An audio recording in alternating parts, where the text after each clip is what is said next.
Hi everybody, my name is Ava Agudelo-Winter. I'm the National Technical Assistance Coordinator for the New Entry Sustainable Farming Project. Welcome to the National Incubator Farm Training Initiative webinar on land and site management for incubator farms. This is the fifth in a series of 6 webinars on how to operate a farm incubator program, and it is brought to you by the New Entry Sustainable Farming Project in Massachusetts. We've been operating our program since 1998, and we're very excited to be able to bring this information to you today. As always, we would like to thank our sponsors, the Cedar Tree Foundation and the Colonial Foundation, for making this event and the NIFTI program possible, as well as our program partners who are presenting today, the Intervale Center, the International Rescue Committee, the New American Sustainable Agriculture Project, and the Minnesota Food Association.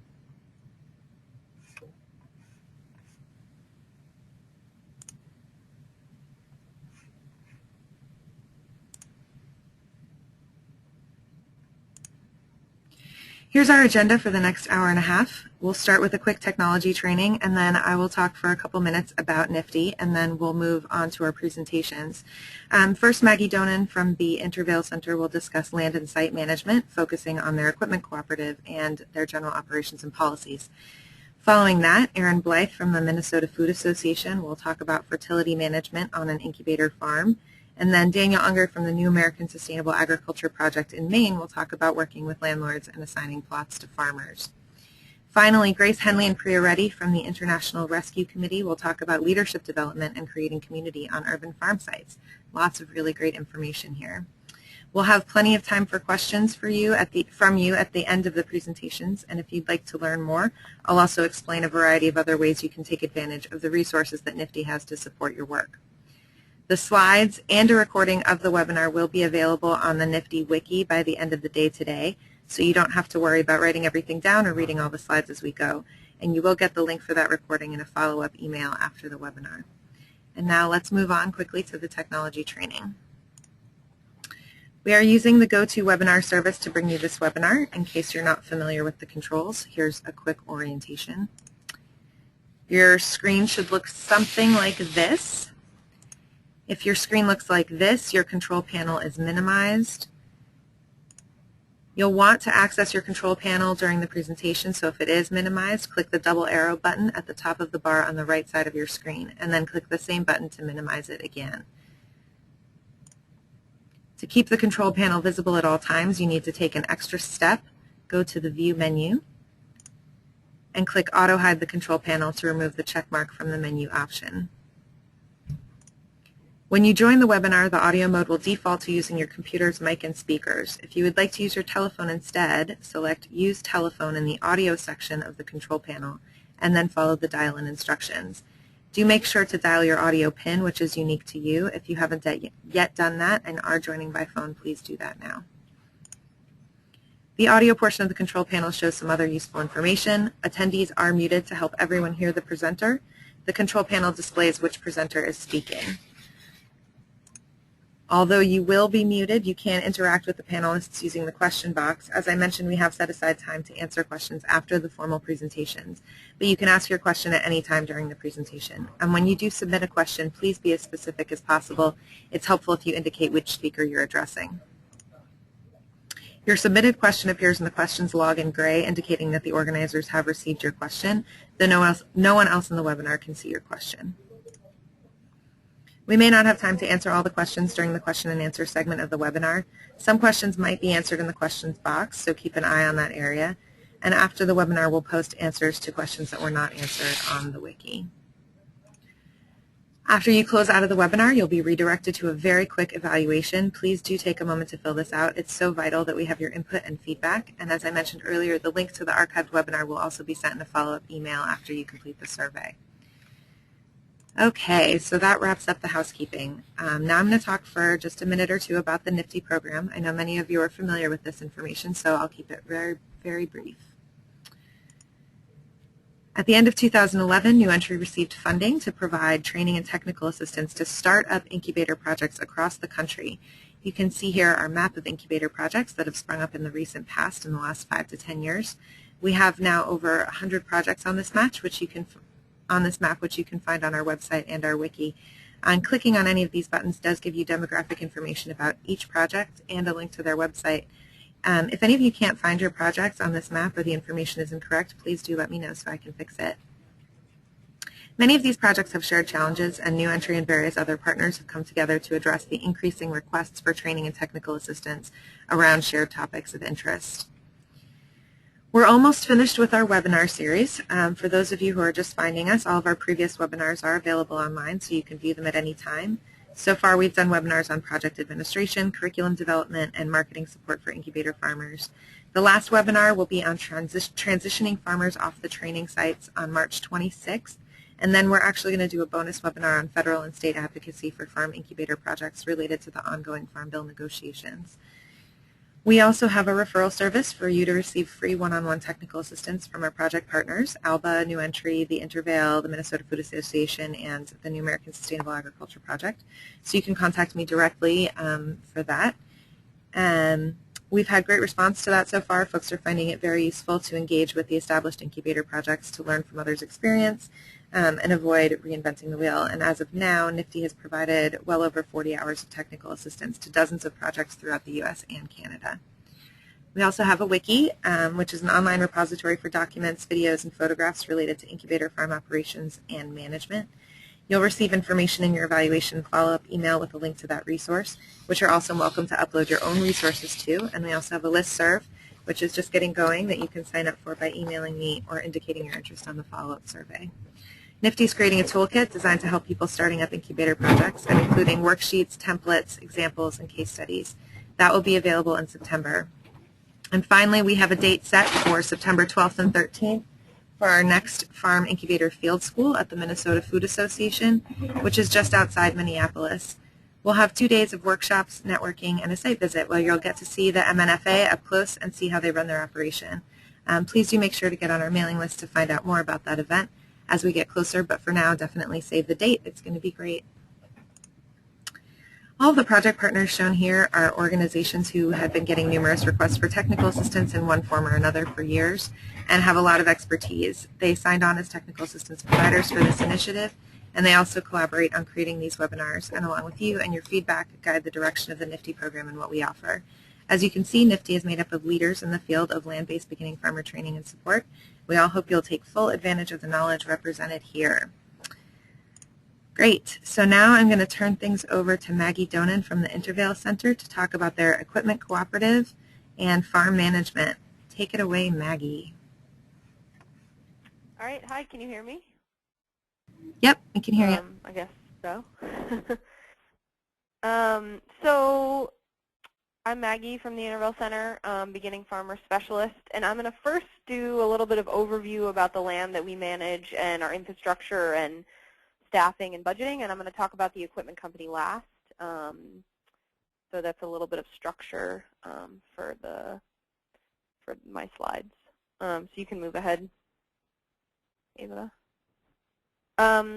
So we manage 350 acres of land, and we own most of the land. We have a total of 123 that we lease. 88 of that is from private landowners, and 35 of that we lease from the City Department of Parks and Rec. And so 232 of those are conserved through the Vermont Land Trust. And we have a pretty unique situation in that we're right along the Winooski River, and so we actually have, like you can see, over 4,000 feet of river frontage. We're in a floodplain, 9 acres of wetland. We also have a historic farmstead. Our offices are in the former farmhouse that the family who owned this land lived in.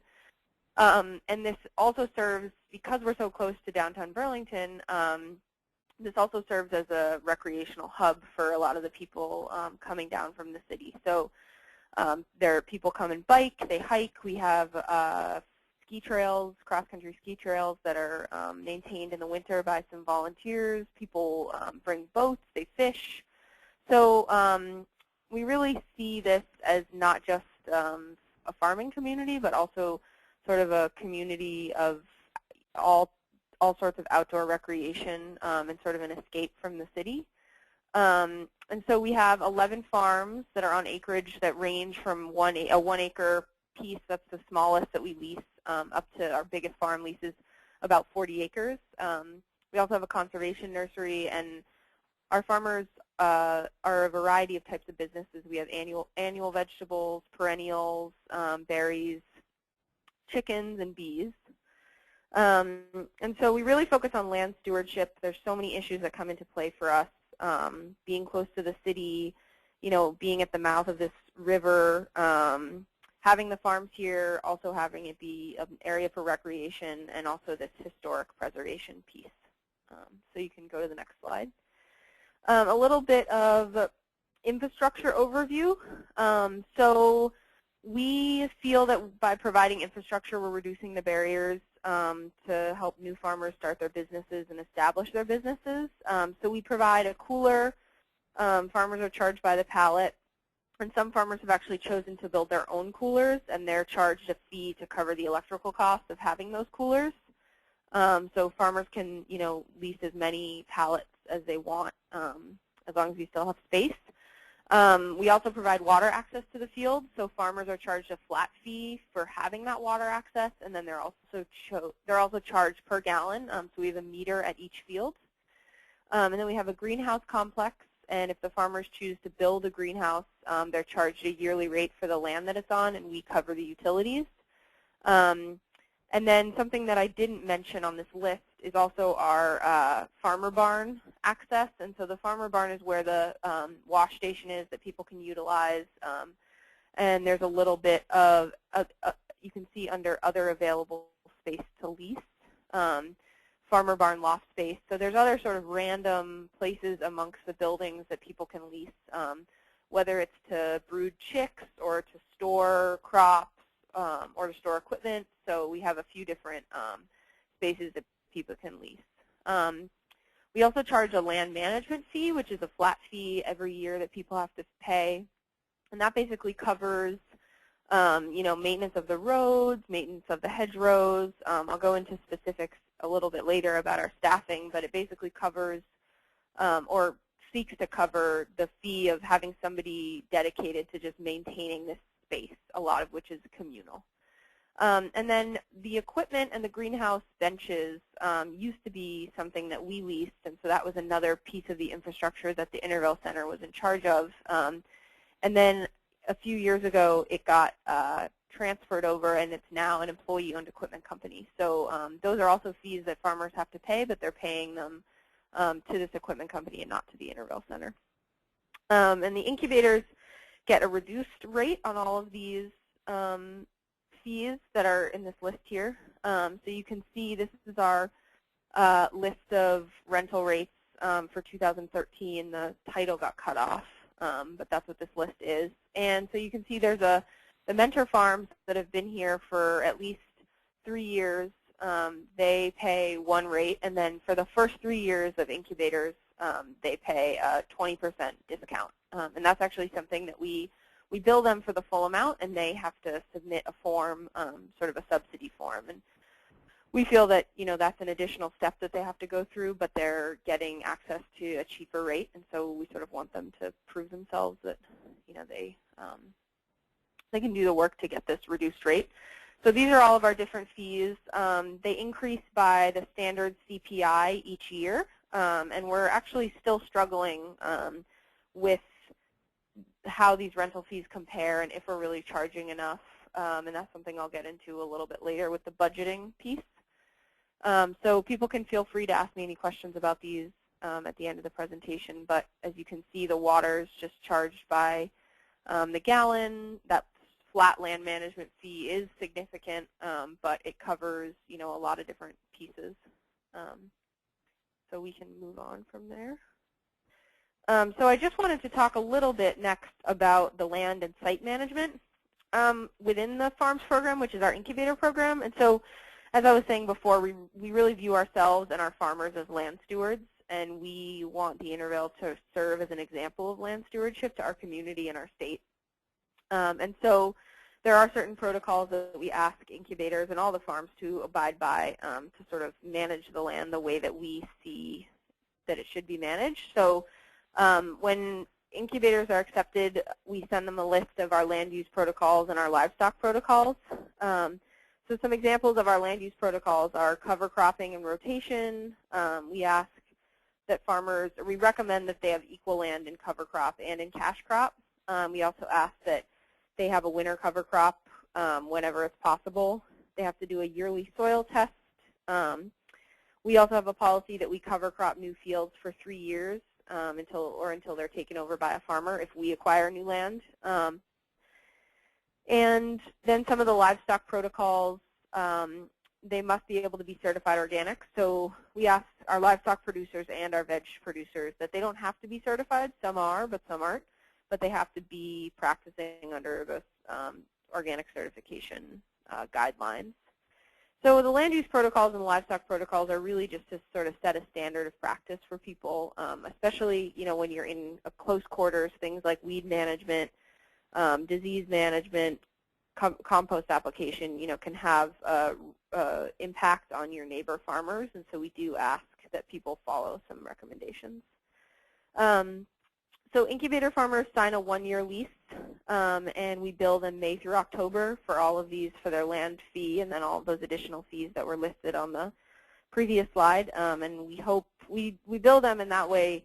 We hope that their cash flow, their cash will be flowing a little bit better in those months, and therefore, they'll have an easier time making those payments. So we do try to work with them. So on to the next slide to talk a little bit about budgeting. As I said before, we do increase our rental fees by the standard CPI each year, and that's something we're still trying to figure out. How our rental fees compare with other land fees in the county. We are considered in the city of Burlington. So an example would be the greenhouse spaces are rented for $200 a year, and that's extremely low, extremely cheap, and they don't really truly cover our costs. And so that's something that we're working on, and we're trying to set those rates to be more reflective of the cost to us and the cost to the community also using this resource. And how much should that be on the weight of the farmers, and how much is that our responsibility? So we do have a budget just for land stewardship like we do for the other programs. And so the land stewardship budget is comprised of income from all the rental fees in addition to a small operating grant and fundraising specifically for this program. So all the rental fees go into the land stewardship budget and not into the incubator program budget. And so our budget is comprised mostly of grant funding, and all non-rental payments go to our budget. So as I said before, because our land is used for so many purposes, the lease fees really don't cover what it truly takes us to manage all 350 acres, and that's something that we're sort of dealing with internally, how we move forward and keep this land open for recreation, but also charge the farmers a rate that is fair for us and them. So you can move on. So staffing, we have one full-time staff member that's dedicated to land management. He is full-time from March to November, and then in December and January his hours are cut back to about 20 hours a week. And so he mostly works on maintenance, upkeep, and utilization of all the Intervale land and structural assets, so buildings, trails, tools. He also has to manage all the non-rented space that the land that we own, and so this includes taking care of fallen trees, cover cropping fields that we don't lease, or mowing those fields or haying them. And his responsibilities do change seasonally, so you can see the list of, I'm not necessarily going to go through that right now, but it really does change. The winter is a lot of administrative work in those cutback hours, and he also does a lot of work around ensuring proper permitting. So we are technically in a FEMA flood zone, and so getting a new building built is quite a process. And so he's really our point of contact for land and structural related issues. And he also serves on the land committee, which I'm going to talk about next, and also as a manager for this farmer-owned equipment company. So he has a huge role in our land management. So on to the next slide. Another piece that comes into play in our land management is we do have a land committee. And so it's a committee of the board. And it's made up of 2 farmers, 2 staff members, and 2 board members. And we hope that the board members, have land acquisition experience or project management, or have applicable experience to serve and be useful on this committee. They meet quarterly, and they provide support to the executive director and the board as they access land-related opportunities and advise on future land development. So those include, whether we're going to acquire new land, and if so, what should that land look like? Where should it be? Do we need new infrastructure? They have a big role in updating and changing the livestock policies and the land use policies, and so they really, those are where the discussions take place in depth about how we want to manage this land, how we want to be a role model for other, other land in the state. So that's a really significant piece. So the last piece I wanted to talk about was this, our Intervale Farmers Equipment Company. And so this we view as being really unique. It was established in 2007. So the Intervale Center used to own all the equipment and lease it out to the farmers like we do the other infrastructure. And basically, we realized that we wanted to give the farmers the ability to build equity in a situation, where they're leasing land and it's a little bit alternative in terms of equity building. To help them leverage bank financing, and also to put some of the responsibility of repairing and maintaining the equipment in their hands, in addition to new purchases of equipment. And so at this point in time, they own 2 greenhouses, 4 tractors, and various implements. The purpose of the company is to own equipment and make it available to its members. And so they rent it to members at a cost-effective rate. And there's that shared maintenance and repair of equipment. They also have an office space that operates out of one of the buildings at the Intervale. And in 2012, they had an operating budget of $80,000. So it is a significant organization. We do still own 40% of the company. So there can be farm owners, and there can also be institutional members. So there can be farm members and there can be institutional members. Ava, you can actually go to the next slide. And currently we are the only institutional member. And so to be a farm member, you have to have farmed at the Intervale for at least 2 years, and that can be waived. So many times incubators won't become members and buy into the company ever, or sometimes they eventually will if they're using the tractors a lot. And so the net profits and the net losses are allocated in proportion to ownership interests, and they're also managed by a board of directors with various committees. So they have a financial committee, they have a committee on purchasing new equipment. If you're not a member, so the incubators who would decide not to be members, they can still rent equipment, they just have a slightly more expensive rate. And if you are a member, you are responsible for contributing work hours to maintain and repair equipment. So every year, I don't know if it changes yearly or if it changes every 5 years or what, but each farm is responsible for, one piece of equipment and a few implements, so that if there's an issue with them, you talk to that farmer directly. And they have these work hours that they have to commit, and if they exceed those work hours because, a piece of equipment is breaking a lot or they're having a lot of problems with it, then that time gets sort of credited to them. And so then when they use the equipment, they'll have a credit towards the time that they put into working. And so we feel that it's really given the farmers more responsibility. We still have a significant role in the management of it just because of how much of it we still own. But the farmers get to decide what they want to buy. They get to maintain the equipment, and they get to gain that skill set, which is really important. And it's no longer the responsibility of our land manager, which is how it was in the past. So that's the end of my presentation, and I'm happy to talk, answer more specific questions about IFEC.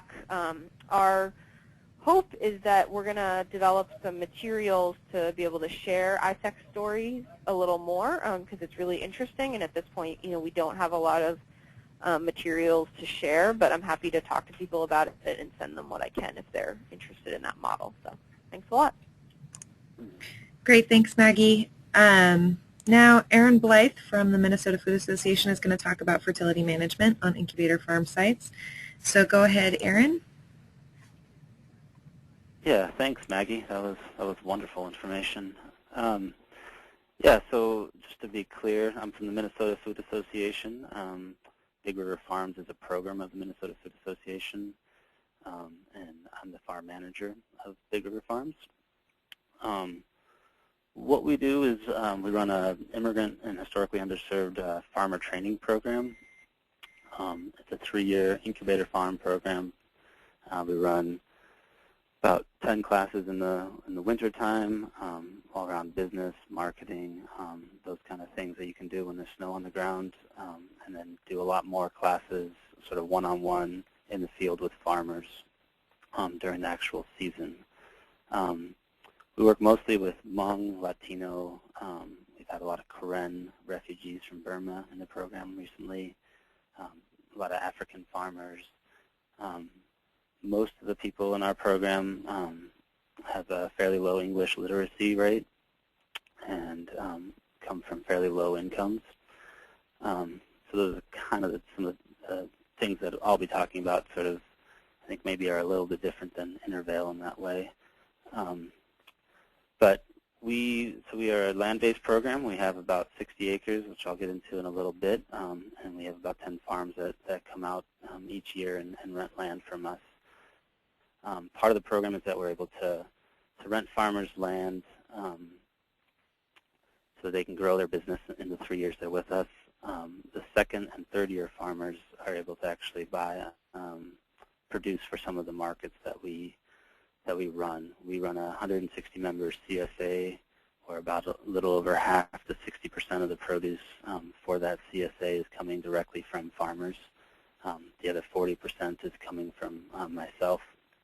And then we have some smaller wholesale markets and restaurants and a few co-ops as well. Yeah, if you want to go to the next slide. So we are certified organic, which is, I think, a fairly unique component of what we do. The farmers in our program were definitely some of the first immigrant farmers in Minnesota and the Midwest to become certified organic. We've had about 4 or 5 farmers graduate the program and continue their certification on their own land, which we've seen as a huge success story. But definitely one of the key operating concepts that we've come to is how do you, if you're going to teach organic farming and you're going to bring people out to your land, to our land, and sort of tell them that organic farming is really the way to go, then we felt like we really needed to figure out a way to create a whole farm environment that was healthy. The soil was healthy, the weeds were managed properly.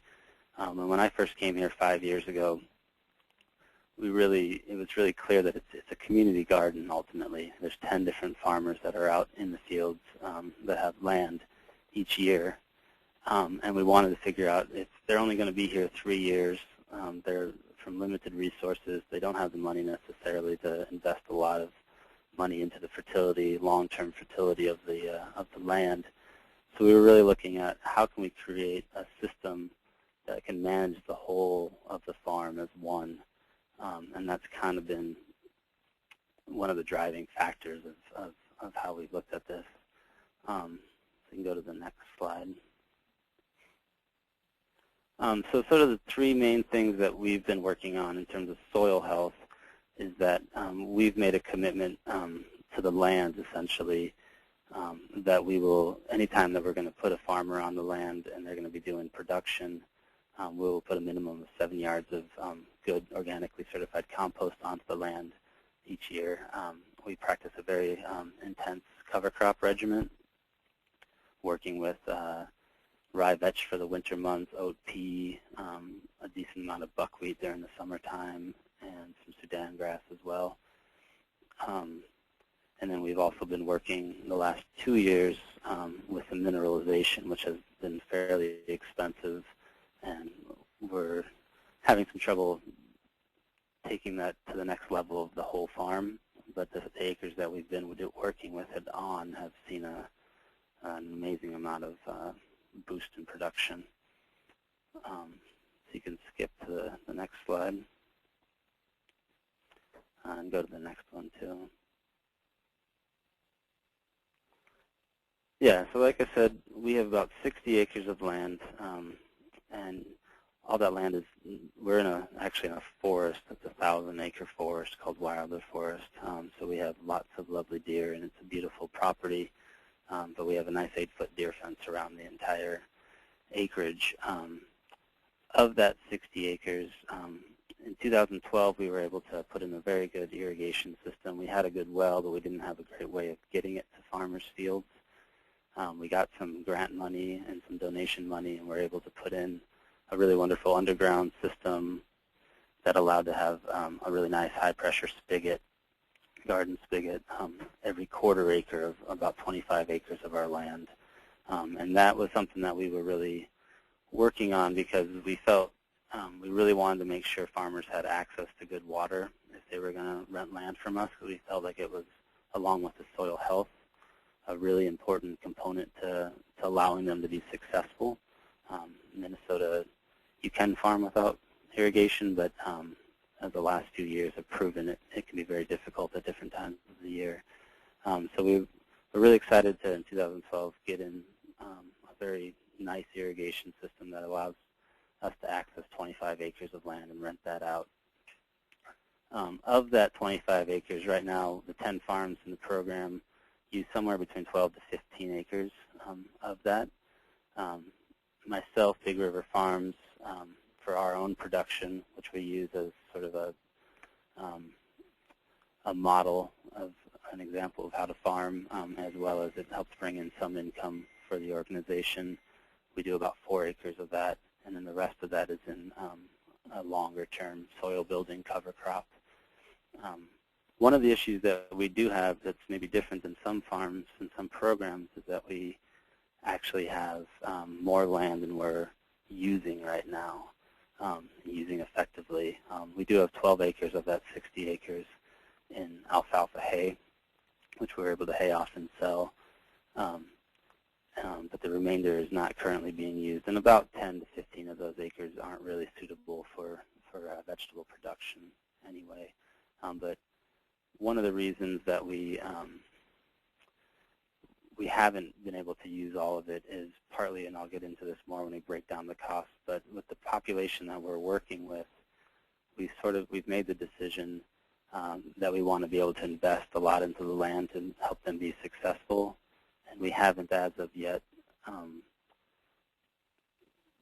moved more of that cost onto the individual farmers, and we as an organization can't take on more of the cost than really about the 25 acres of doing it well. So if you want to go on to the next slide. Yeah, so like I said, it's a 3-year program. First-year farmers get about a quarter acre. Second-year farmers, if they've done things well and want to move up, they can get up to an acre. And third-year farmers are getting up to 2 acres of land.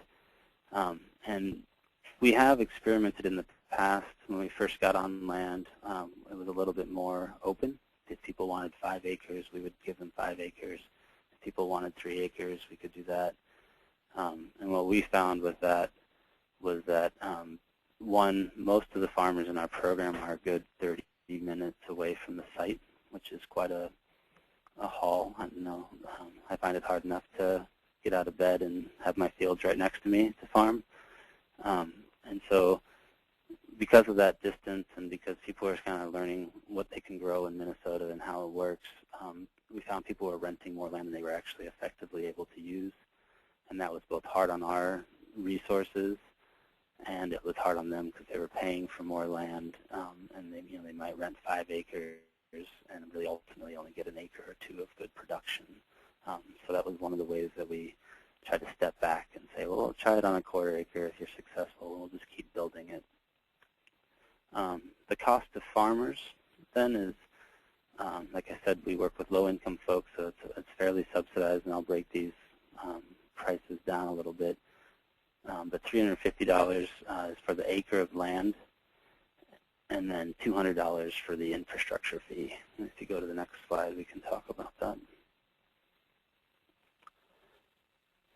So land costs, around here, if you just go out and get your own 1 acre piece of land with nothing on it and just a bunch of grass, it would probably cost you about $150 an acre.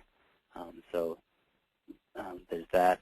The 7 yards of compost that we are able to buy in is about at $28 a yard of compost. So that's about $200 worth of compost that gets spread on the acreage for the farmers. Depending on the year and where the field is that they're on, in terms of the cover crop regiment, it can be a little bit different, but roughly about $50 worth of some sort of cover crop seed to be able to. We try to find niches and where to put cover the land. So if the farmer's not using a couple beds worth of land for a month or more in the summer, we oftentimes will try to fit some buckwheat in there. That allows for some pollinator species to be able to come in, some beneficial insects, covers the ground for the farmers. A big part of the fee that's sort of hidden in there is the tractor work. Big River Farms owns 3 tractors and a bunch of implements, and we do all the primary tillage for farmers in the program. And one of the commitments we've made is that instead of just doing a quick disking or one-time till in the spring for farmers, we're able to kind of go in when they need it throughout the season to do 1 or 2 or 3 beds at a time, so that they're getting fresh soil each time they want to plant or each time they want to seed, because all the farmers in our program are mixed vegetable growers, and really they're looking to do succession planting throughout the season. And that's been a real commitment, and we've seen how it's paid off over the last 4 or 5 years, because farmers are able to deal much more easily with the weeds with that fresh tilling right before they plant. And it also cuts back on weed issues when they're not using the ground. We can keep it covered in the cover crop a little bit longer. Hey, Aaron. Total land. Sorry, yeah. Just a heads up, you've got a couple minutes left. Okay. So yeah, just in terms of the land cost, it's about $650 is what we're putting into it, which really we charge them $350. And then with infrastructure too, the fence, the irrigation, the packing shed, we have a cooler and hand tools. Some of those are harder to figure out exactly how much to price it for, but you can see there. The irrigation, we charge about $40 a month for the 5 months of use, and $40 a month for a pallet in the cooler that you get with each acre. So again, it's about $700 of cost. Let's go to skip the 2 more slides. And so who we're working with is we have a farm manager who is part-time, technically 50% training and 50% working on the farm in his own plot, and also working with farmers one-on-one. And then we have a full-time seasonal production coordinator who we found is just working on the BRF plot and is there for farmers when they need them. But we really try hard to just have one person who's just on the ground doing the tractor work, doing the farming, and the farm manager is able to kind of oversee it all, do some of that work, but often be available at any time to kind of work one-on-one with farmers when they have questions. And I can leave it at that.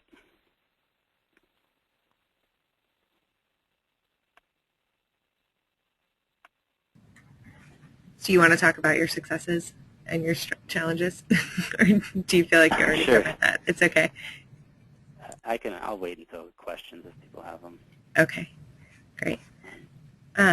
Cool. Thanks, Aaron. There's a lot of really good information in there, and I just want to remind everyone that the slides and presentation will be available on our wiki by the end of the day today, so you can go and download the slides and get a sense of more detail of what Aaron was discussing. So now we have Daniel Unger from the New American Sustainable Agriculture Project in Maine, and he's going to talk about land leasing and assigning plots to farmers. So Daniel, you are presenter now. You ready to go? Yeah, I'm ready. Okay, you have to share your screen. Yep. All right. All right, well, thank you, Erin. I think that content is actually going to be a useful background because I'm going to talk mostly about the process of assigning land in our program and some of the challenges that we face and some of what's unique about an incubator model. So I think a lot of what Erin was talking about in terms of figuring out how to manage soil fertility, how to involve farmers in that process, is similar to questions that we've faced, and I'm going to kind of go into some of the details of some of the challenges that we've seen in trying to make all of those pieces work on one site. So I'll talk just very briefly about some thoughts about landlord considerations. I'm not going to spend a lot of time on this because developing a lease and coming up with a strong lease agreement is a very large topic. But there's a lot of good resources out there, and many of them are pretty accessible through NIFTI.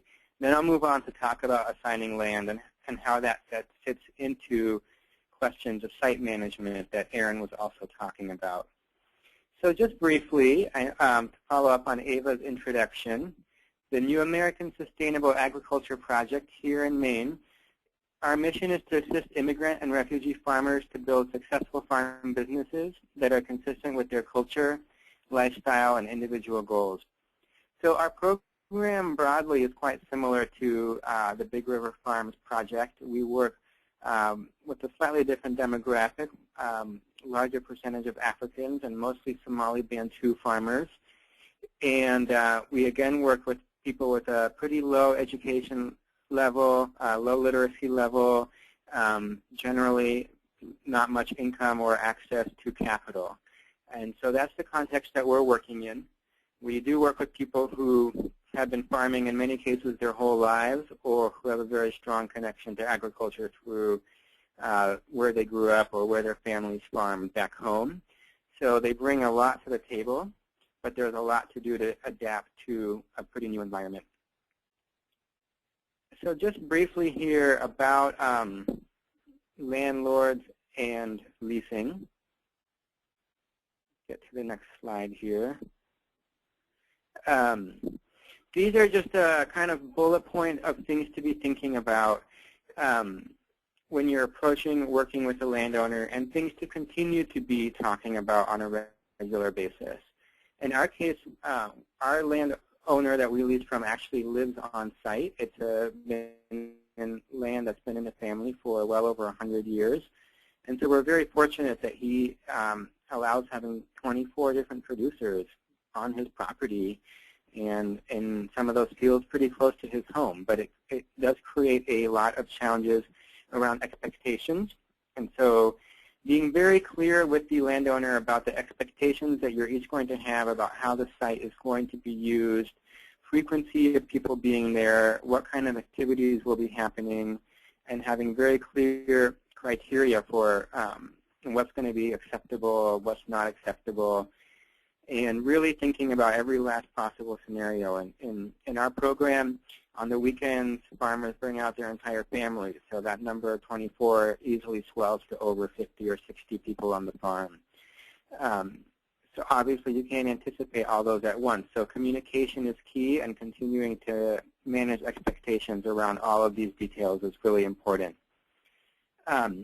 Infrastructure needs, being clear what kind of enterprises might be possible with your landowner, and being clear what the tenure might look like, how long farmers in the incubator might be on site, and how long the program is interested in being on site.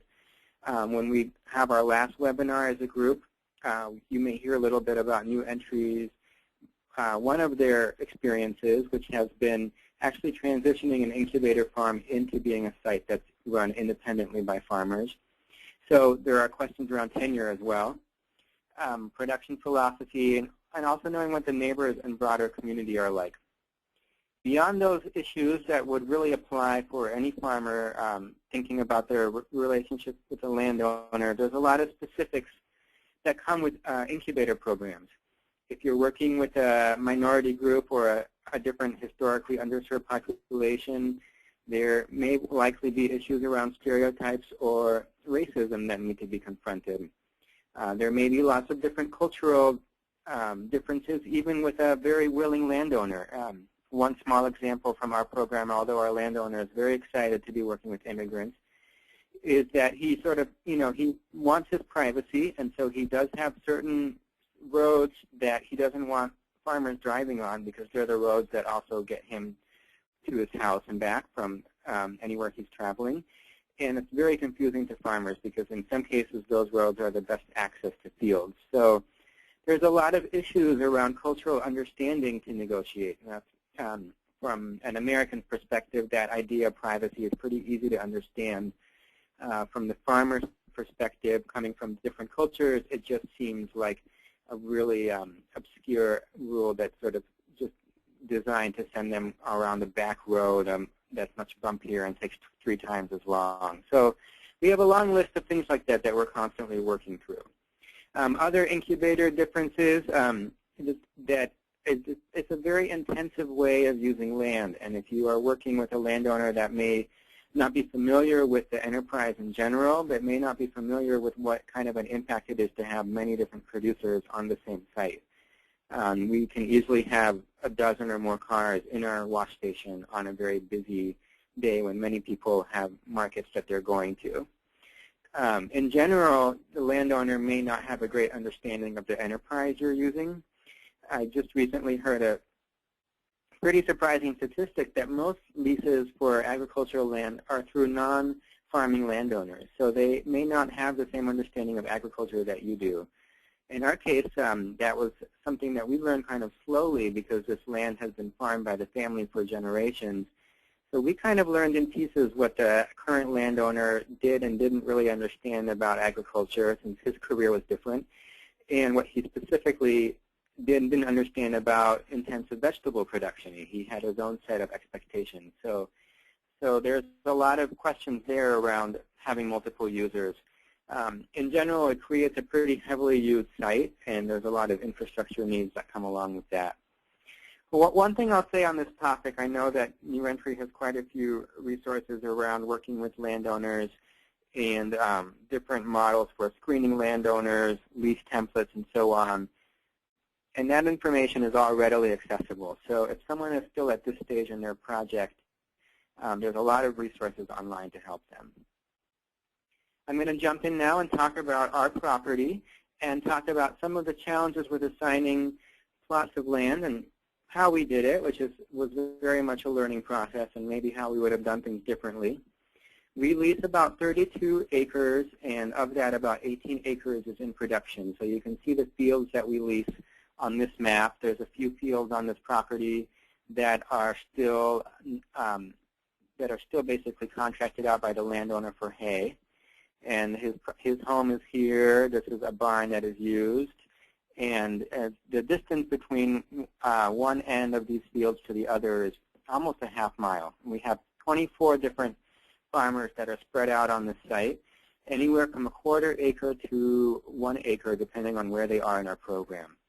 So here's how that breaks out in terms of individual farmers' fields. Over in this area, you see a lot of quarter-acre plots, and those are for people just getting started in our training program. And this large field and this one down here is mostly half-acre plots.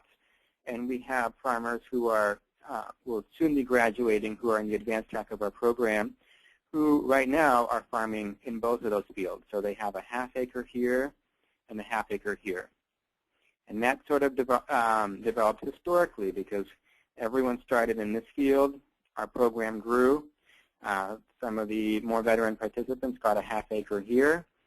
And then as their operations and scale expanded, they got a half-acre way on the other side of the farm over here. So it grew very organically. In some ways, that doesn't really necessarily make the most sense either for the individual farmer and what's easiest to manage, or from a whole site management perspective. So I'll talk about some of the considerations about where people get placed. Here's how that first field got divided up. And you can see that what we were striving to do here is to have 9 fields that are basically the same size, a half acre, on an overall field that is not even remotely square. And it's pretty complicated to do that. We don't have a very flat parcel of land, so this large cut over here is because of topography. And so we find ourselves making some pretty unusual shapes. And one of the challenges with that is that it's very hard to make these all the same size. This top box over here, this field is almost 400 feet long. And so if you accidentally make this field 5 feet shorter, you're actually talking about a pretty significant amount of space. Before, I'm going to take a quick detour here to talk about how to actually facilitate the distribution of land in your program. And there's a full range of how this might look. And it might really depend a lot on other aspects of your incubator farm and how intensively you manage the site and what other goals and values you might have. So one option is to really hand the process over to the community and really have it be something that is the purview of the farmers. If you're working with different population groups, different ethnic groups, one way of doing this is to let each group be responsible for an area of the farm. One way of doing this is to provide a lot of technical assistance in the process so that it's not something that is entirely a free-for-all, but is really controlled by the farmers. And Ellie, I know, is going to talk a little bit more at the end of this presentation about leadership development. And these two issues can be very closely linked if that's the direction you want to go. We, in the past, have made decisions about the land simply on the land with participants present. I wouldn't necessarily recommend that route because it's difficult to measure space, understand space accurately if you're just purely walking the field, even though there's a lot of advantages to having your boots on the ground. And things start to feel very high stakes really fast, and it starts to become more confrontational or a little more tense. The opposite end of the spectrum, of course, is doing that all with maps indoors. And, of course, it could all be done by staff without participant involvement. What we've sort of moved toward is this last bullet point here where we've set some very clear parameters that we think are critical for overall ease of site management for us, managing the whole farm, for decisions that we think will set farmers up better to succeed as they're learning. But within those parameters, we're trying to involve participants in making some key decisions so that they also have a say. Additional factors to consider: what pattern you're setting for future years. If you are going to involve participants in the decision-making process, be clear that you will want to have very clear expectations on how that works and that you're committed to that on an ongoing basis. If your farmland is not square and flat, as is the case with ours, measuring the fields gets very complicated. And I'm going to talk a little bit more about these last 2 points: how your layout connects with a broader farm management plan, how it maybe facilitates the farm management you have to do or might get in the way, and how it makes set you up to either address inequalities in the land type or maybe make it harder to do so. So going back to this field, which is what we kind of inherited again because we just grew historically, adding new fields as the first participants in our program expanded in their capacity. Here's what that field looks like in mid-June last year. So there's quite a bit of topography to this field. If you're actually standing all the way to the right in this field, over here, you may not actually be able to see somebody that's down here. It sinks toward the middle, and it also slopes from a high point up here all the way back. This wasn't really an issue for 3 years until last year where we had incredibly heavy rainfall. And everybody who was up here at the top had their fields drain really nicely. People who were here in the middle had all their seeds washed down to folks here. And these people were unable to even get in the ground for, I would say, at least 10 days later than the person who was up here. And this is just a 4-acre parcel we're talking about. So if you have adverse weather, all of a sudden the fact that there's going to be differences in soil type, variation, topography starts to make a big difference. Once again, this is a picture taken after some of that heavy rainfall, but after other farmers were already able to get back on their land. The differences in soil types across the 32 acres that we lease And it's very hard to figure out how to address some of these built-in differences in soil type. Other questions about farm management that are particular to incubator sites. A very challenging thing to work out is what kind of system you're going to put in place for crop rotations. Sort of broadly, two options are that crop rotations might happen within a farmer's own field, and that's something they're entirely responsible for, or within the incubator farm site, and that farmers actually rotate through different fields. You can imagine that one of the disadvantages of that is that farmers obviously get invested in the land that they're using, taking care of weed management, any soil fertility that they're adding. But otherwise, some of these fields are small enough that it's a challenge to figure out how to do crop rotations. Making sure that your fields can have access by many different users and what kind of road infrastructure you need to do that. Even if this was a 32-acre farm for one farmer, it wouldn't need the same amount of roads as we need for people to be able to get in and out. Cover cropping faces some of the same challenges as the crop rotation question. Is it something that you're going to ask farmers to do independently on their own field as their crops come out or as they get ready to plant, or are you going to do it in broader swaths? For example, setting deadlines about when certain parts of certain fields need to be done so that you as a site manager can cover crop a large area of multiple people's fields. Same issues around tilling, mowing, and tractor work, and Aaron was talking a little bit about this. They've set up their farm so that they really can go and do 2 or 3 beds at a time for one grower. Again, that has to do with farm layout and where you've chosen to put people's plots. Our fields are currently laid out in a way where it's very difficult to go in and do custom tractor work. And when someone has reached a scale where they're farming 1 acre, it's something that realistically is something they really would want to take advantage of. So the farm has to be set up in a way and plots assigned in a way that if you choose to provide that kind of support, it's actually feasible. So I'll kind of go into those last 2 examples. Here you can see the whole farm site again, and I'll kind of wrap up with these last 2 points so we have time for the leadership development topic.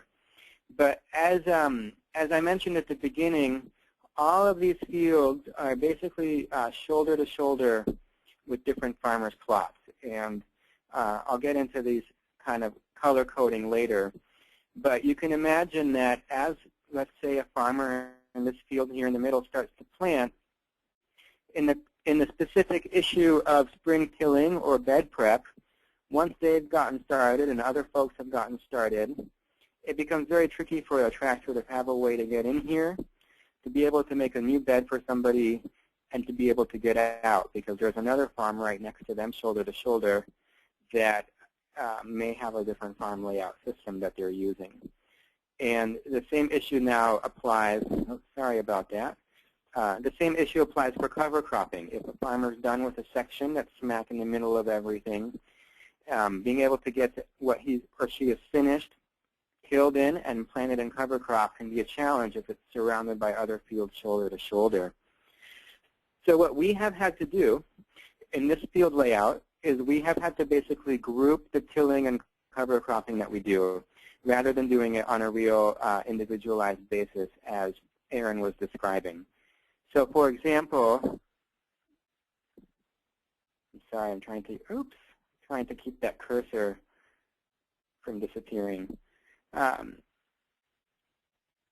For example, when you look at that field in the upper left-hand corner in red, you can kind of see that the tractor passes actually run north-south, and we've divided that field in half, and everyone has half open at once to get started with early spring plantings, and the back half opened in June for their warm season crops. And we'll do cover cropping the same way. Over in the sort of bottom center with the yellow here, that field, this is same farmers have a half acre here as have a half acre here in red. And this field opens up at a slightly different pace. So everyone was still able to have their field open up in 3 sections instead of all at once, which should be very impractical on an acre of vegetables. And then they were asked to sort of follow deadlines of finishing those sections so that we could come back and cover crop, again, in 3 different sections. In some ways, that was less labor management for us to combine all the work into 3 major field openings and cover croppings. But in some ways, it's really not ideal for farmers, as Aaron was describing in their layout. When a farmer is ready to plant 2 beds, their fields are laid out in a way that they can just till those 2 beds.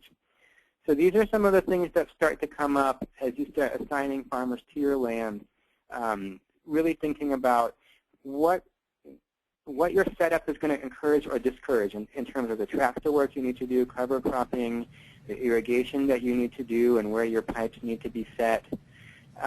The other colors that are on this map, the purple here refers to the Incubator Farm plots, and so these are folks that are just getting started in our program and are just had 1 or 2 years in the program, and we have managed those spaces differently, even less customized than the sort of 3 tillings, and those fields are opened up all at once.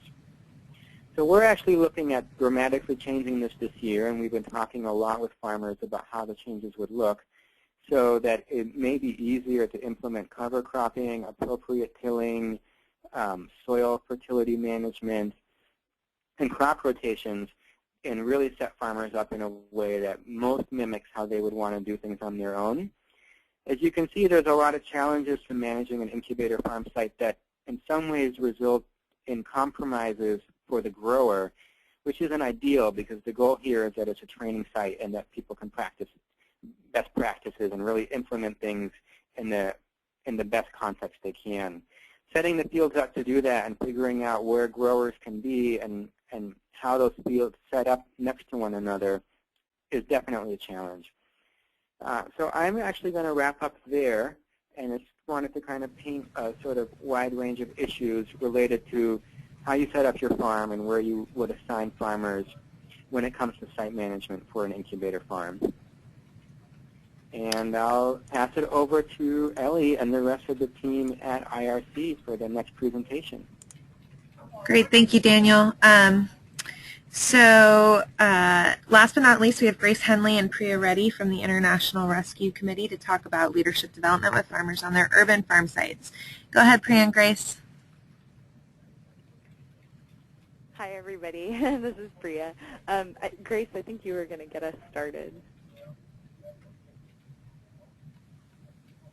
Oh, can you hear me now? Yes. Oh, awesome. I had some muting issues.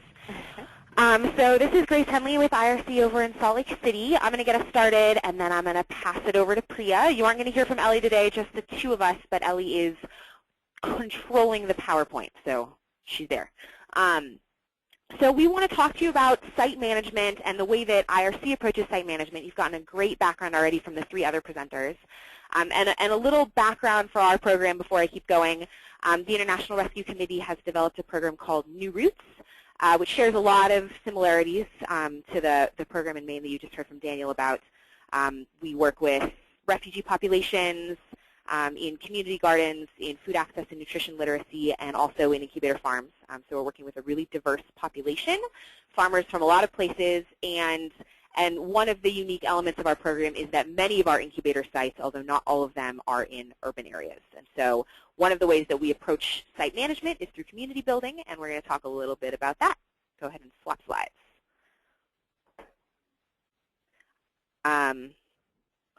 Hold on a second. Okay, there we go.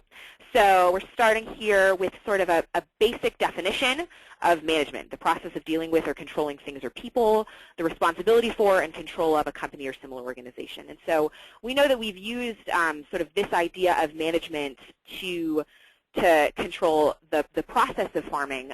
But one of the points that we want to make in the approach that we take is our role not only as managers, but seeing management as facilitation, because we're working so much with people, not just farming. So you're seeing in this slide that we're moving away from a management mindset in farming. You're seeing all these pictures of monocropping, factory farming, that's very controlling. We're moving away from that, and we're moving towards a natural system that validates diversity. And our point here is diversity comes into play with plants and livestock, but also with people. And so for us and for IRC. You can go ahead and swap slides. It's all about people, and we're trying to do the same thing that we're doing when we appreciate the diversity of crops. We're trying to do the same thing with the way that we operationalize our farms. So a little background, New Roots operates and collaborates on 25 urban farms and gardens across 13 U.S. cities. We operate 4 incubators, and 3 of those are urban. Go ahead. And so just a little on what it means to be in an urban incubator setting. We have the same issues. We have the same challenges and benefits that other incubator farm programs have, but we're seeing a lot more. We're seeing more people because we have more participants, but also because we have neighbors around us that are close. We have city infrastructures around us. We have people outside of the farm who are involved, and also people outside of the farm who aren't. And so we have a lot more sort of culture and diversity in and out of the farm sites to work with.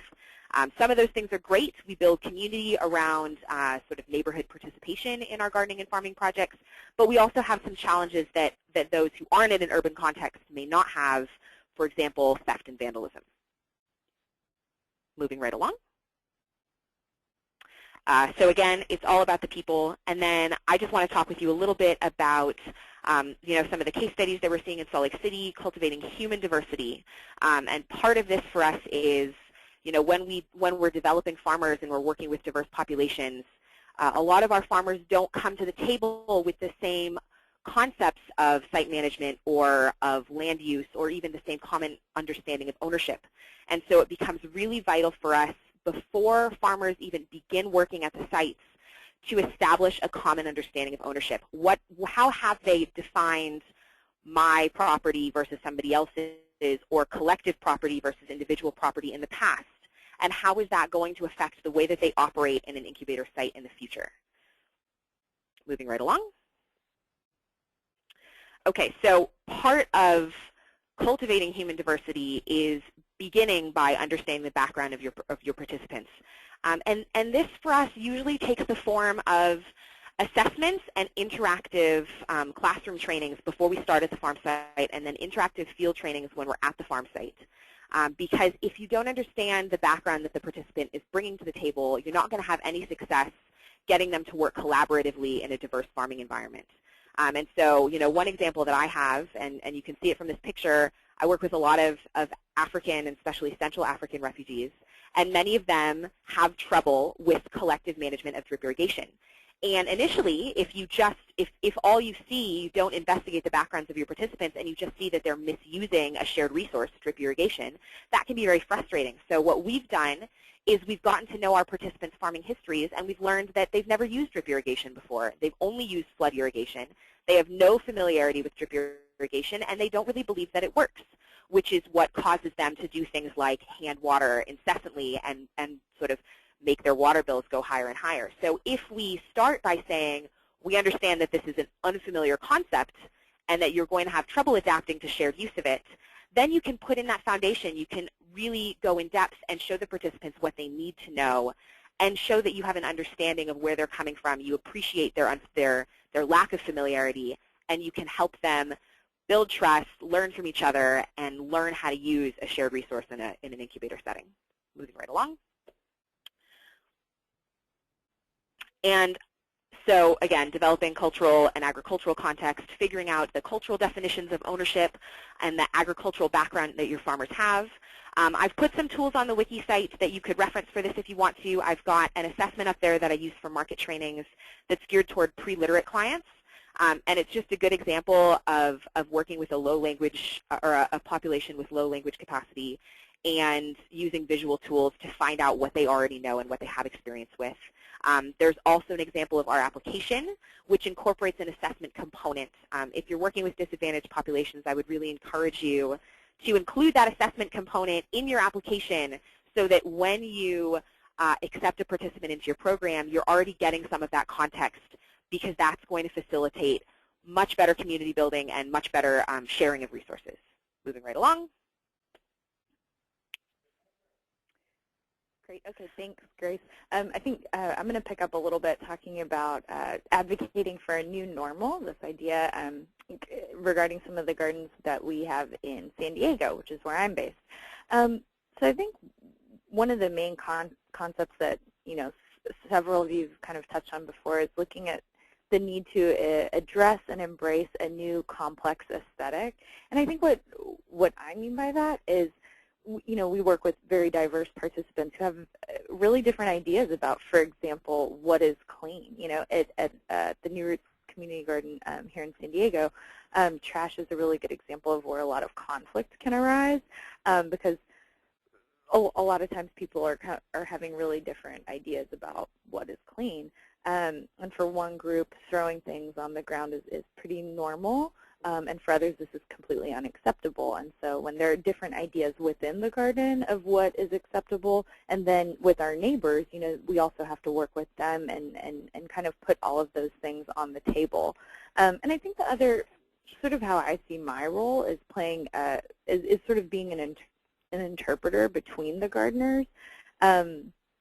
And I guess I would also put it out there that I think it's really important to be aware of your own perception and your own aesthetic of what is normal and of what is acceptable. Okay, can we go to the next slide? Okay, so I mentioned I sort of see my responsibility as a site manager is not to solve these issues, but to make sure that the information gets to the table. So taking the time to really sit down with folks and make sure that different communities and different groups of people that I work with are able to put their ideas out there. So for example, when somebody in the garden complains to me that this community is always throwing their trash in the garden, I think it's my responsibility to think about it and to ask questions of both of those groups, and ideally to get everybody to communicate with each other. So it's important to put all those perspectives on the table and then sort of move forward facilitating a group discussion on what our standards will be. Because we really want to have a dialogue and co-develop standards for our garden that reflect the diversity of our cultures instead of just imposing a rule. Because if people don't understand why they need to follow a rule or even the context of why the rule exists, then definitely what I've observed is that they're not likely to follow it, and at worst they disengage from the community because they don't feel the process or the rules reflect their understanding of the world. Okay, can we go to the next slide?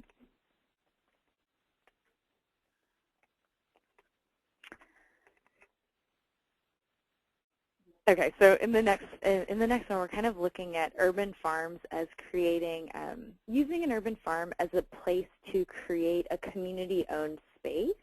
And so I think the first step there is really assessing what the community needs are, and I think Grace and some other folks have already touched on this, but really looking at what do people want to learn. Are they growing to feed their family? Are they growing to sell at a market or wholesale? What kind of trainings do they need in order to be more independent? Is it budget training or training in how to facilitate meetings? Or is it just in like technical intensive production? So I think asking those questions, like what kind of activities, what kind of events, what kind of a garden do they want to have, and who do they want to partner with, and what do they have time to participate in?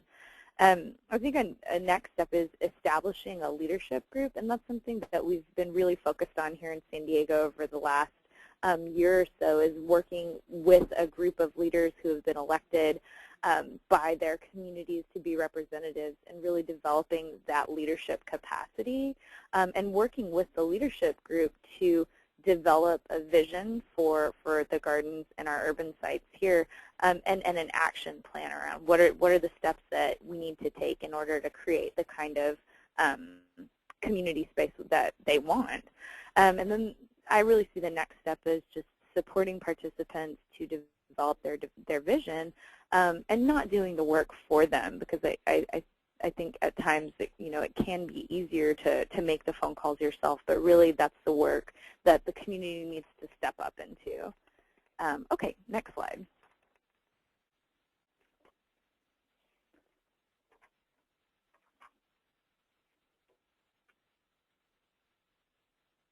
Okay, I think I'm passing it back to Grace.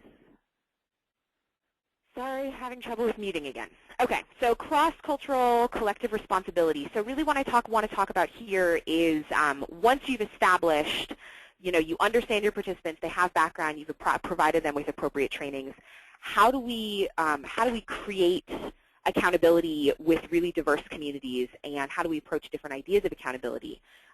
One big suggestion that I have, and that I've actually seen a lot of incubator programs transitioning to, especially ones that work with diverse populations, is organizing trainings by ability level, not language. And the reason that I would stress this is really important is that ultimately as facilitators we want to help participants hold each other accountable, which means that we need to develop relationships between different language groups. We need to give people opportunities to get to know each other and each other's needs, and to have sort of a community-wide, a site-wide accountability.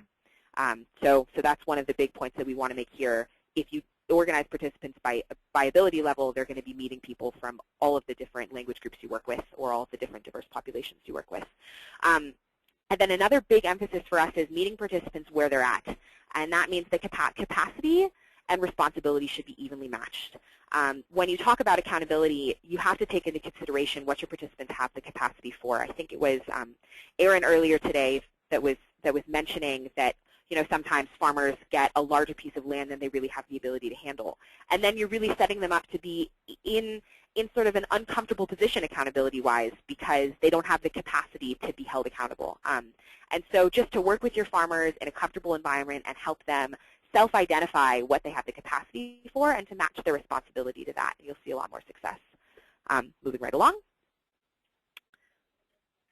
And then this big focus on empowering communities to develop shared expectations and to encourage participants to see farming as a job, which can be really difficult, especially with disadvantaged populations. With new arrival refugees, we see this problem a lot because they haven't, it's been a long time since they've had an opportunity to think in the long term and to plan, 6 months ahead, a year ahead. And so talking with participants in trainings about farming being a job, about their participation, especially at an early stage, being akin to getting a new job or starting their own business, and then empowering communities to work together to develop those shared expectations.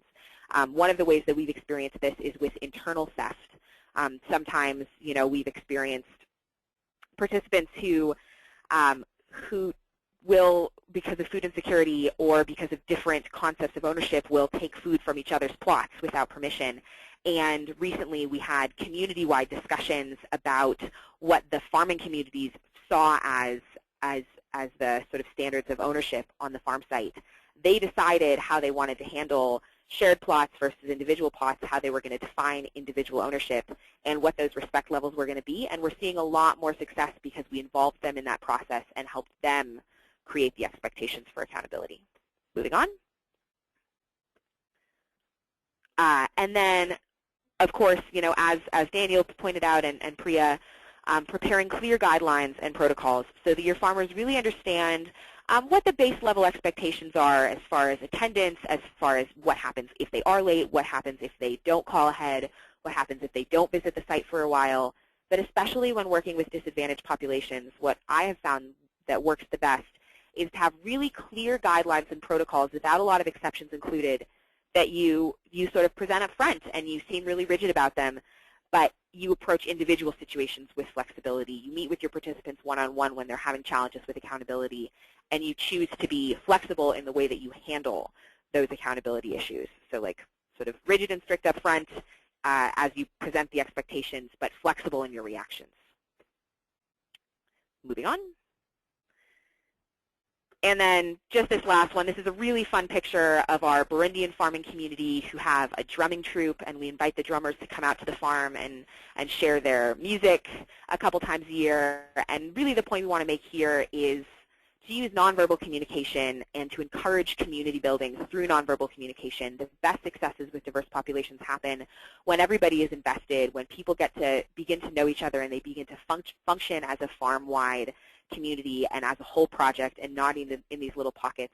So really create opportunities at your incubator site for your farmers to share their culture, to share their culinary traditions, to share their families, all of those things, and you'll see the farm functioning better and people showing each other more expect. We've had, music and dancing and things like this out at the farm. We also have family lunches on the farm every Saturday, and we've seen a lot of success with activities like that. I'm going to pass it back to Priya. Great. Thanks, Grace. So I know we've just got a couple minutes left, so I wanted to talk to you guys a little bit about conflict. And conflict I think is something that we know is going to happen. And sorry, anything, Priya. I think it's a great. Sorry to interrupt you. We don't have a couple minutes left. We have about 30 seconds left. Okay. Okay. Great. So I'll just briefly describe. When we deal with conflict among different groups in our community, I think what we've realized is that we have to really get to the root of the conflict and go kind of deep into this, because if we don't have an understanding of who each other are, then we're never going to be able to solve management issues like who's turning the compost and who's going to take out the trash. Little things that are actually very important. So we've started a social justice workshop series that's designed to generate community discussion around oppression and immigration, racism, and personal experience as a way to address systemic oppression and how conflict arises in communities that are all struggling for the same resources. I know that we're really short on time, so Eva, should we go ahead and wrap it up? Yeah, I think so, just because we only have about 7 minutes left for questions, which isn't very long. Sure. But people can go check out the presentations online and look at them. And again, I just want to thank you guys so much. It's awesome perspective and really great to think about that in terms of all that we all do. And if you want to reach out to any of these organizations to find out more from them about the specifics of what they do, that's how the one-on-one technical assistance through NIFTI works. So if you're interested, you can get in touch with me, and we can put you directly in touch with Daniel or the IRC or Maggie at Intervale. So yeah, thanks guys, and I'm gonna take the screen back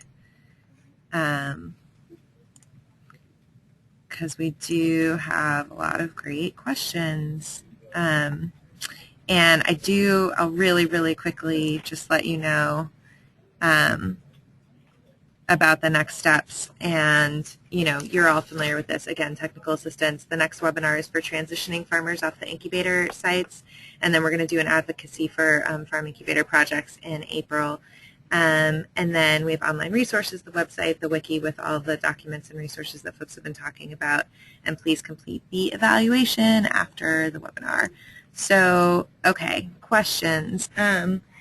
First, for Aaron, where did you get funding for the high-pressure irrigation system? Do you know what the funding source was for that? So we were lucky enough to have a really nice well in place that did about 120 gallons a minute, but we didn't have the system to deliver it. And we got most of it through, they have a thing in Minnesota called Give Min, which is a day every fall where nonprofits kind of are able to say, this is what we need, and we usually try to pick a specific project. And we picked the irrigation system and laid out what the specific cost would be, and we're able to, in one day, get about $5,000 collected for that. And that came from probably a couple hundred people. So it was it's a really nice deal. So the whole project ended up being about $6,500.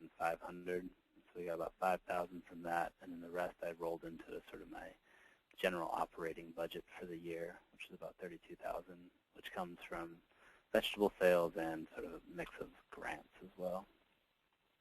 Great, thanks. And then we had another question about bulk ordering on the sites for the farmers. I know New Entry will do the Northeast Organic Farming Association bulk order for the farmers who are getting started, but maybe Daniel, do you want to talk about how you do supply ordering?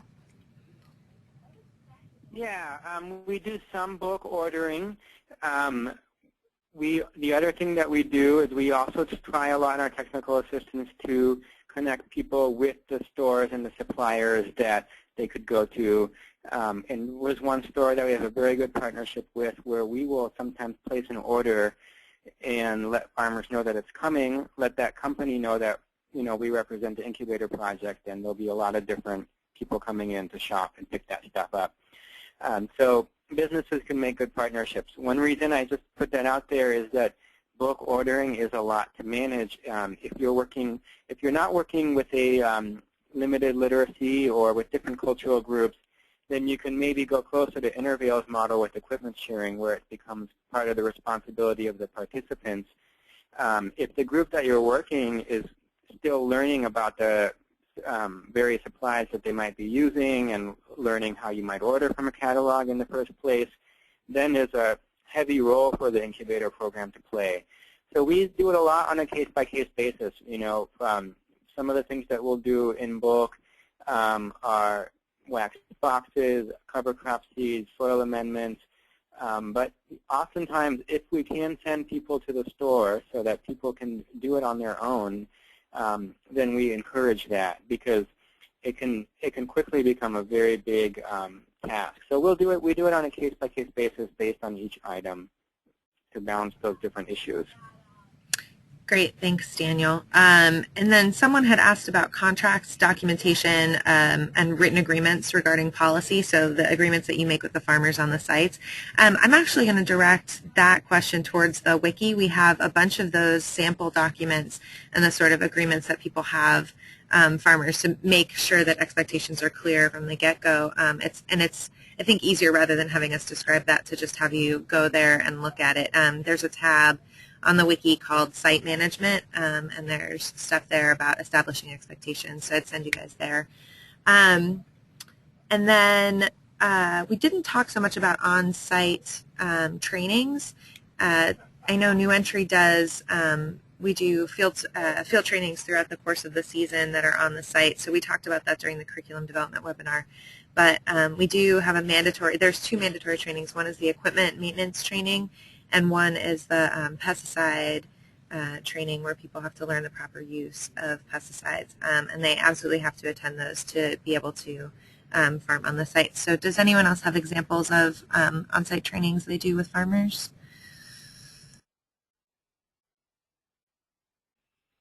I can speak to that. This is Aaron. We used to do a lot more on-site classes during the season, and with all the participants, and trying to get them together. And we found it was really hard during the busy time of the year to do that well. And the model we moved towards more was what we call skill sessions, where we basically say, on Tuesday at this time, we'll have a skill session on irrigation, and anyone who wants to come can come. And it becomes much more informal. Usually it's just people who really have a direct questions with irrigation, and we can go right to their plot and talk directly to them. And we found that has made our life easier, because we're not preparing a 2-hour workshop that some people don't show up to. And it also allows the farmers to get the information they actually really want and need. So we do about 5 of those, sometimes more, depending on the need of the farmers throughout the entire season. Anyone else? Yeah, this is Grace in Salt Lake. We do a site orientation at the beginning of the year, where we cover, we do it per skill level. We show them, kind of like where their tools are. We introduce them to the shared infrastructure that they're going to be using on the site, and that's always been very successful. I also teach a post-harvest handling class on site every year, and even though, similar to Aaron, we do have a lot of challenges getting everybody on the site together for field trainings during especially peak season, we do always make time for the post-market handling class or for the post-harvest handling class to happen on site, so that we can make sure that all of the participants have hands-on trainings about how to prepare and store their crops, depending on what types of markets they're going to be accessing. And I just use a lesson outline, pictures, and then we actually go out in the field. We spend some time harvesting. We spend some time washing together. We spend some time sorting and prepping and packaging. And I would really encourage, especially with your beginning participants, that everybody almost find a way to do that. Find a common day or break it up into a couple of sessions. It's very, very useful and helpful. Great. I know we have one more question about what people pay to join the Intervale Equipment Cooperative, and then we're going to have to wrap it up right after that. and also the parameters that define work hours for the equipment cooperatives.